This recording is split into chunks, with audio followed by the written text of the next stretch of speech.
Hello, everyone, and welcome back to another Half Pint session.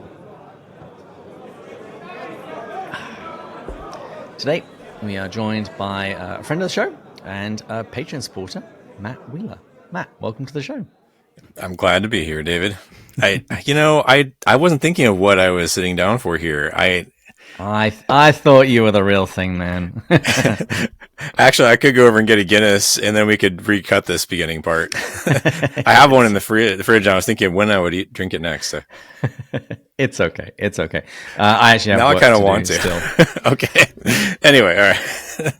This is actually an Athletic Brewing non-alcoholic beer.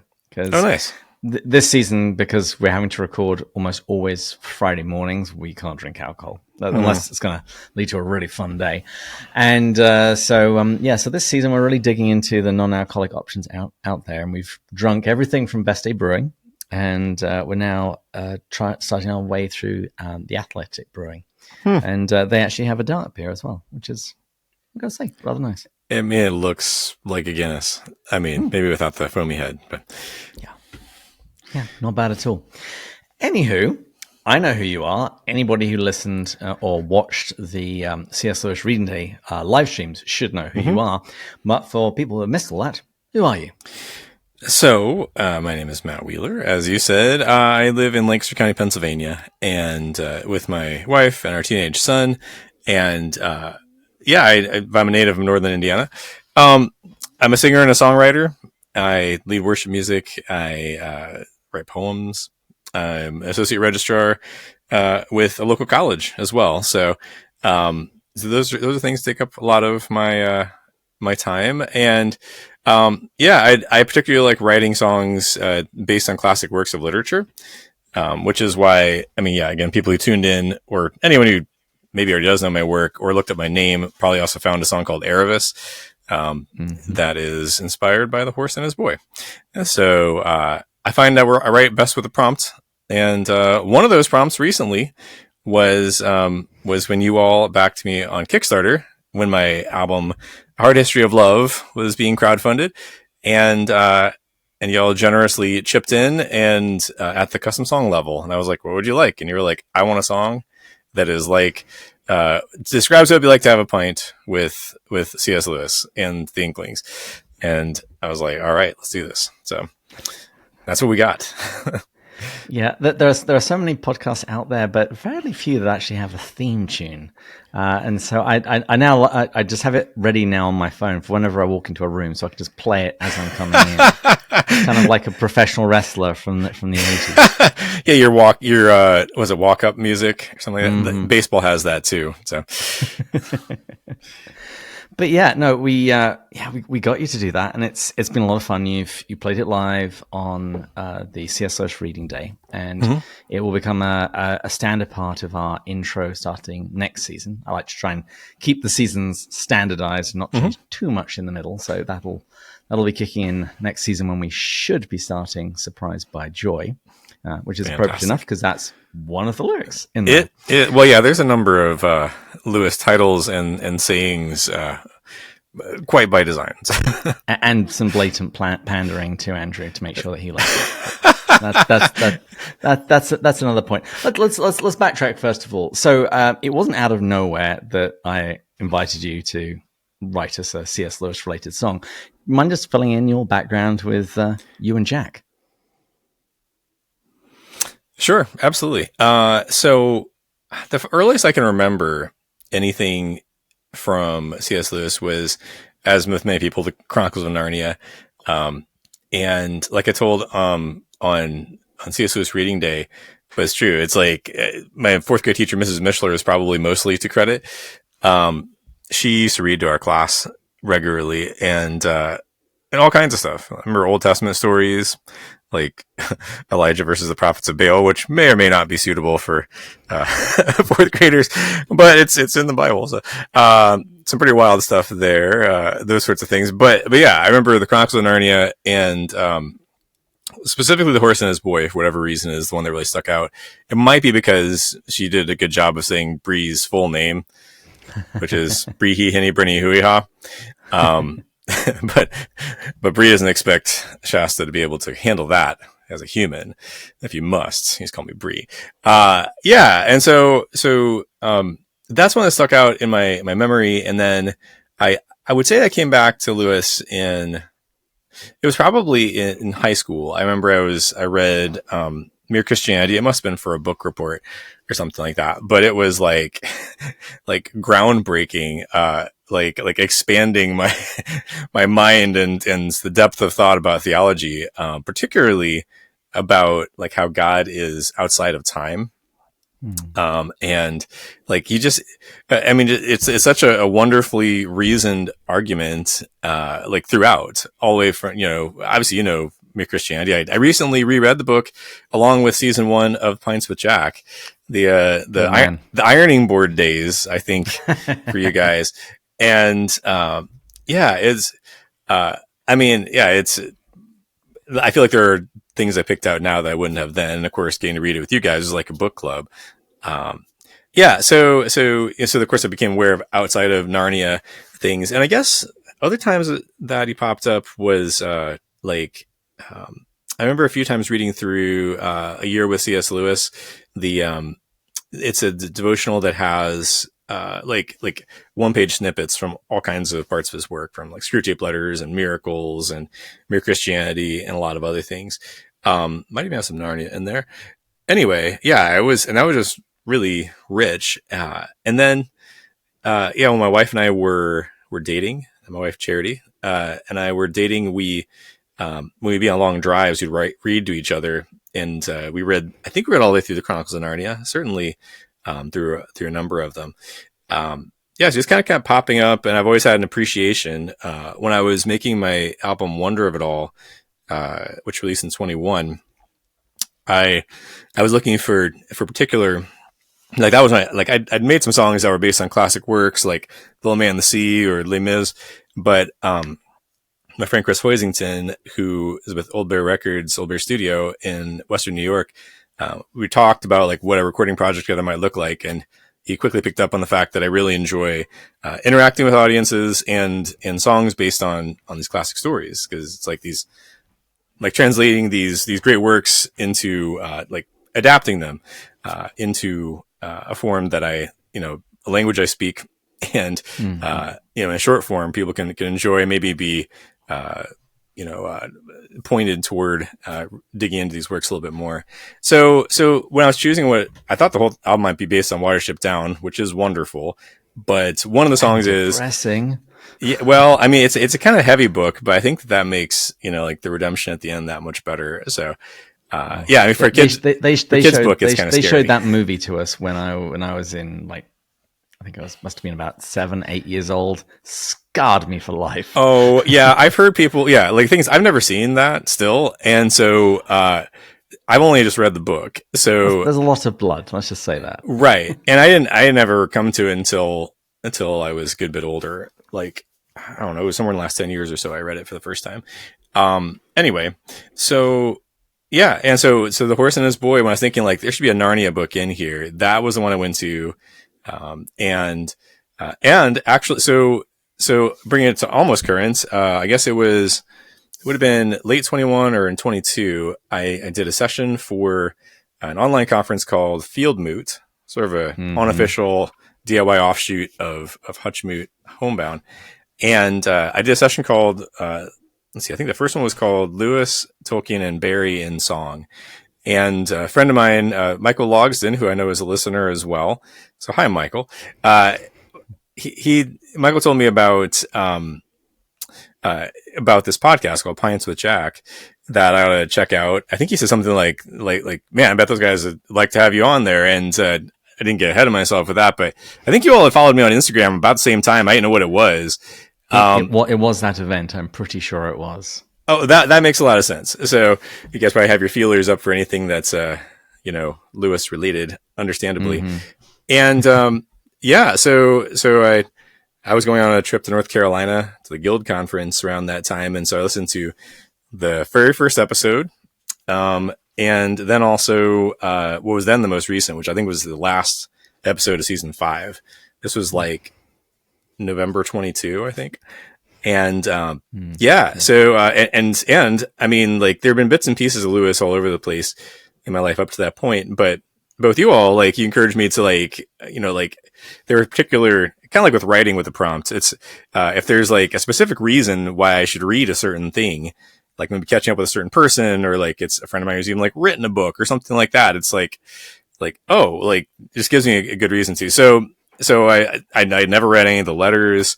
I even went back and read Till We Have Faces and listened to season 3, which is part of the reason why, why Should Your Heart Not Dance is the bridge, which, if there's video of the live debut of that was at a C.S. Lewis conference that Andrew Lazo hosted, Father Andrew Lazo, at his Church of the Messiah there in Winter Garden, in Florida. And, actually, that was like I decided to make it a sing along right there. We repeated it a bunch of times.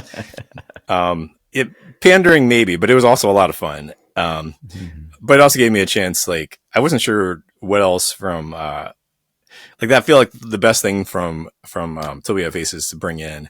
And I'm also really glad to have read that along with you guys. And it's kind of like when I remember watching the Matrix sequels, and like there were a lot of things I just was not catching on to. And like I had a friend who was, explaining them, or the Lord of the Rings movies. Like I read those books for the first time just a few years ago. And like when I saw the movies in the early 2000s, mid 2000s, like I had to watch them with friends who could explain what was happening. Cause like I didn't know, but so it was a bit like that. Cause I don't know. I feel like Till We Have Faces would have been a very different experience. I got it for Christmas some years before, but didn't decide to actually read it until listening to you guys discuss it and putting it all together. So, well, it was actually listeners that got us to read it in the first place, because after we were wrapping up season 2, we weren't actually entirely sure if we were going to carry on at that point, but we'd had enough people write to us and said, can you do Till We Have Faces, because I don't understand it. And it was sort of like a debt that we felt like we owed our listeners, those who had stuck with us for 2 seasons. Like, all right, fine, we'll have a go at this thing. And it was actually funny because about the same time, Andrew had been doing the rounds. I think he'd been on William O'Flaherty's podcast and maybe one other. And I had heard him a couple of times, and he was talking about how great Till We Have Faces was, and he could lay it all out and everything else. I was like, okay, well, we've got to get that guy on, because he's definitely got the sort of the shot in the arm that we're going to need if we're going to get through to the end of this, if some of the scary stories that I've heard are true. And that was actually then how Andrew joined the podcast. So Till We Have Faces has got a lot to answer for. It's blessed you, whether you take the side of Andrew and C.S. Lewis of thinking that it's Lewis's best book or not. It brought you all together. So, and exactly. Andrew is fantastic. So, as a host and as a person, so because when I was there for that conference, he broke out Owen Barfield's Decanter and poured me and our now mutual friend David Vasiliou some scotch, and that was of course he was pointing out like the flavor notes and things, but also that C.S. Lewis probably had some drinks from this very decanter. It's like, of course I got to see Spare Room, because the decanter is only one of many interesting things that especially he has accumulated first editions and things. Did he pat you down as you were leaving just to make sure that you didn't take anything with you? No, but I didn't stay there with him. I ended up staying elsewhere. But there was a joke that would be part of the deal if I had stayed there. So I was not there for a very long time. I just had to go through the regular metal detectors and all that. Basically like airport security in his house. That seems fair. Like one does. Or not. and then you also became a patron supporter. It's funny because at the end of our episodes, when we're listing off all the people who are supporting us, we had 2 Matts. We did. And our Matt Bush saying, come on, we need a third. And then you stepped up, and then immediately the other 2 quit. I scared him off, I guess. Yeah. I remember I was sitting like in my car about like 50 feet from where I am sitting right now recording this. I was listening to the end of that episode, and I heard the two Matts, and then I think it was you guys, and I'm sure Matt Bush saying something like, man, we just get Matt number 3. And it was as though I like stared off in the middle distance. I was like, for such a moment as this, I was called to step up. And I did. And so I became I'm trying to think. I think I was already a supporter. I think I was already a Patreon supporter on a lower level. And then that was when I made the jump up to being a top tier supporter. And yeah, then I think it was shortly after, like you said, I started hearing only one Matt. I was like, what happened to the other two? I thought that was Matt number 3, but it's all good. It all served to help me, invest that much more, in what's become one of my very favorite podcasts, and certainly my favorite C.S. Lewis podcast. Although now I've been introduced to a lot of other good ones through you guys, like Lesser Known Lewis, and lots of great hosts, thanks to like Brian Shepard and William O'Flaherty and others that you mentioned, and Ruth Jackson. Yeah, I mean, it's quite a community. The ecosystem is very rich at the moment. It's really nice to see. I'm still waiting for someone to have a C.S. Lewis podcast dedicated to the letters, because there's certainly enough to go through. But that would be a challenge. I'm really hoping someone else is going to do, because I'm still hoping to be able to get through Lewis's entire corpus before I die on the podcast. But before you die on the podcast? Well, I will probably just and the end. Like an Orwell situation where you're like, the Matt has to finish the rest of Exactly. Someone will come up and finish the podcast for me, and then lay my body to rest. But I every now and again, when I glance across at the collected letters, it's just like, oh, I don't know if we're ever actually going to get to that. It's like thousands of pages, isn't it? Like, what I read with you all last season, I guess it was the only like that. That's as much as I've ever read of the letters, but. I'm glad you guys gotten into the Ransom trilogy, because I had never read any of that. I really liked Out of the Silent Planet. Although that's when I think just reading on my own, just picking it up randomly, I would have been like, yeah, that was pretty good. But like along with you all is like all these other layers of meaning, becoming more obvious. And and then of course, Paralandra. I think that Andrew told you I guess was that when I was going to Hutchmoot, the Rabbit Room Conference. I was flying there and back, and so and then I guess it was on the way to Andrew's conference and back. I read Surprised by Joy, which I also had not read. So you guys are helping me catch up and become that much more of a bona fide C.S. Lewis. I don't know, aficionado. We like the word amateur. Amateur, right. Well, just out of the shot here is I have my Wendell Berry shelf and my C.S. Lewis shelf. Those my two favorite authors. So they're nestled side by side there. Well, actually, that was where I was going to go next. So you've had some Lewis-related songs, but who are some of the other authors that you've drawn from? And when you mentioned on the C.S. Lewis Reading Day, Wendell Berry, I've never read any, but my wife read... Nope, can't remember what book it was. But she did kind of struggle.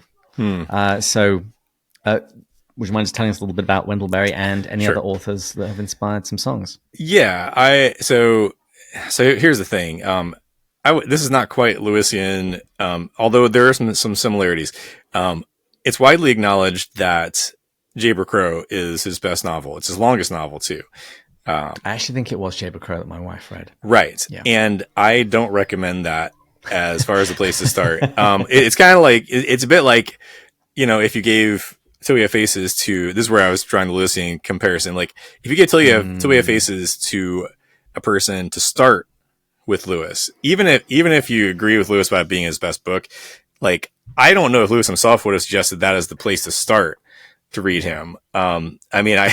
Depends on what stream you want to go with. Narnia, Mere Christianity, maybe Out of the Silent Planet. Okay, like you can kind of grab onto all those easy enough. But yeah, Jayber Crow, it's beautiful once you know the characters and the place and Berry's style of writing. But I don't know that I would start there.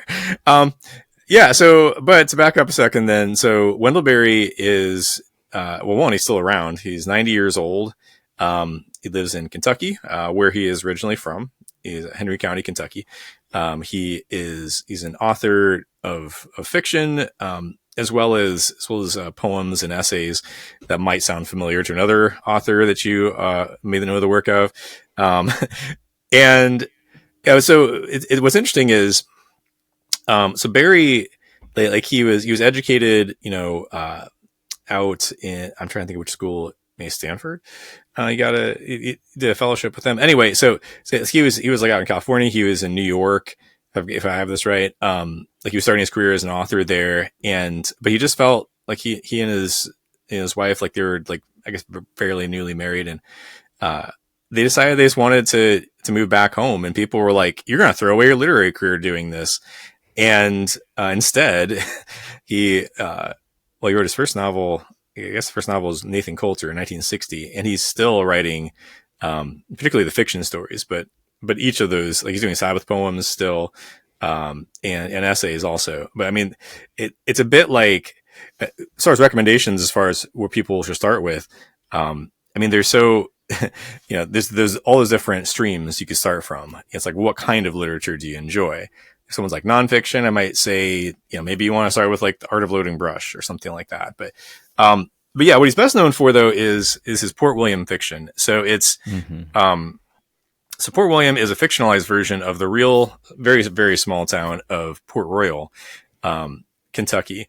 And a lot of the characters are based on people like in his own life. In fact, Andy Catlett, which a lot of the short stories in more recent years have been from Andy Catlett's perspective, is Wendell Berry himself. Wheeler Catlett is his actual farmer / lawyer dad, John Berry Sr.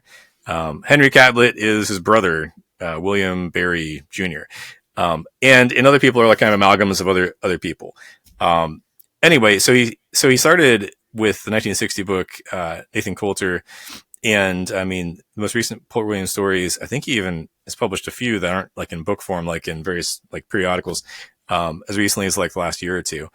And so you cover in great depth, the community, the place of Port William. One of my songs, called, A Hard History of Love. In that one, this character named Matt Feltner, who's, like this grandfatherly character in a lot of the other stories, is 5 years old. It's like this very formative moment in his life that this kind of Good Samaritan situation that song is telling about. Plus, A Hard History of Love is a really evocative title phrase directly from The Hurt Man, the name of one of the short stories. So they're set all the way back to from the Civil War up to essentially current. And a lot of things he's talking about in his essays and poetry, work their way in, like the decline of rural America and how farmers were basically told at one point a few decades ago to get big or get out. And unfortunately, that's exactly what's happened. Mechanized and, just fewer people. Anyway, but in some ways, I like to say the Port William community or membership, as Wendell Berry would put it, and his characters would. It's a bit like the Marvel comic universe, in the sense that you might be watching Avengers, right? And it's like this ensemble cast, all these different characters. But then you go and watch Hawkeye, and now Hawkeye is the main character, and you get to know you get to know him in a different way. I'm imagining this because I don't watch superhero movies; it's just not my thing. Last one I watched was probably either Iron Man, the first one. I don't know. Anyway, it's not what I get into. Like we were talking before we started recording about sports, just isn't really your thing so much. It's it's okay. People can enjoy those. It's perfectly good. But you see where I'm going with this, I think, is that there's you get to know, it's richer when you get to know these characters in different ways. You get to know some of these characters when they're young people, then also when they're older. The book Hannah Coulter, which if you're going to start with a novel, that's the novel to start with. I mistakenly had my parents start with The Memory of Old Jack, which is about a character who is sliding into dementia, more or less. That's not a great place. That's not a great place to start either. But here years later, we were talking, my dad out of the blue was like, do you have any Wendell Berry books I could read? I'm like, yeah, you should read Hannah Coulter. And they're both reading it and really enjoying it. It's I should have started them with that. That's the right place to go. Yeah, and so I mean, I was introduced to Wendell Berry's work through a singer-songwriter named Jacob Zachary in Virginia, right around where I went to college, and he made references to Wendell Berry, and I didn't know who he was at first, but was intrigued. And about 3 weeks before my son, who's now 15, was born, I was laid off from full time work, and ended up. I decided during part of that time, because I was up. You probably know about this, and David, about like I was up in the middle of the night, like just trying to tend to Luke and get him to go to sleep, and like it was good to have something to read, or listen to, and things like that. And so I started just borrowing all the various Poor William Wendell Berry books from the local library system. So shout out to local libraries. And ended up going through most of his fiction that way, and just really, really acquiring a taste for it. But yeah, the first one I read was called The Wild Birds. It's a series of short stories, and the character Wheeler Catlett is featured prominently in some of those stories. And well, my last name is Wheeler. So, but yeah, I mean, it's interesting because like this community, like there's triumph, there's tragedy, there's like it's very multifaceted. Terrible things happen, wonderful things happen, but mostly it's like the beauty of the mundane and like the satisfaction of good work and growing where you're rooted. And I think Wendell Berry's put it before that it's like what he's aiming for with Poor William is like even in the messiest of community, like this is how people act when they actually love each other, when they love their neighbors, when they love the place they live. And I'm thinking my next album, going in the direction of like diving a little bit deeper into some of the characters, like some of the ones I didn't cover in the most recent album. Tentatively thinking of calling it volition, partly because I really like that word, but like will, like an act of will to like stay committed to a place. Pennsylvania has become that for me. I've lived there since 2007. So it's been some time now, but it's a place I've lived the longest. But I don't see us ever leaving Mount Joy. Maybe elsewhere within this little area, but this is home now. So I feel like I resonate with it in ways maybe I couldn't have before. So I mean, so it's deep and rich. It's like the more short stories are probably a good place to begin, but the more you dive into Berry's work, the better. Like the more you feel invested in it, and then like as things happen, it feels like it's old friends catching you up on stories. And I got to meet Wendell Berry in this past November. So his daughter Mary Berry, which is a wonderful name, I must add, she started two decades ago, somewhere in between there, an organization called the Berry Center, a nonprofit that basically works to, help people live out, the principles of Wendell Berry's writing. Like they actually train, young people who want to become farmers, and connect them with land and like how to do the work and farming and forestry and things like that. So I went to this. I went to this conference in this little tiny town with a population of like 500 called Newcastle, close to Port Royal. I mean, Port William is fictional, close to the real place. Anyway, and I remember I'm a front row kind of person, so I put my backpack down in the front row, made sure with people around that I was fine. Met Mary Berry, went and looked at the book vendors because they have all these beautifully like letterpressed books and things and broadsides of poems. And I came back and my backpack was moved over 2 seats, and Mary was kind of apologetically saying to me, "Oh, I'm sorry, I had to move your stuff over so my parents could sit here." Of course, I knew who her parents were, Wendell and Tanya Berry. I'm like, okay, like getting a really great seat upgrade. And I got to chat with him a little bit. I've written him a few times. It's a whole other story how that started to happen a couple years ago, but thanks to the Rabbit Room Poetry Substack. But it was cool, and I got to. He signed a few of my books, including That Distant Land, which Hard History of Love. The album is based on stories, inspired by stories from that. And got to shake his hand and told him I was glad he was there, and he's like, "I'm glad you're here too." It's like, I mean, imagine if C.S. Lewis you got to shake his hand and he told you that. It's like, I mean, one day and then heaven, I'm never washing this again. New creation. I mean, like, yeah, but I mean, like, if that happened like next month, it's like it'd be amazing. So that was really cool, and yeah, hope to go back next year, and hey, hopefully Wendell's doing well and can be part of it then as well. So yeah, clearly, just like with Lewis, like Lewis or Berry, I'm happy to talk about them for as long as you like. Well, we are nearly up to the half hour, so where should people go if they want to find out more about you, listen to some of your work? So MattWheeleronline.com is my online. I mean, that's my website, but of course, there's also Facebook and Instagram. I'm active both those places. My music, as well as my own name, Matt Wheeler, and also some of my older stuff with my orchestral folk band, Matt Wheeler and Vintage Heart, can be found on Spotify and Apple Music, and various streaming and download platforms.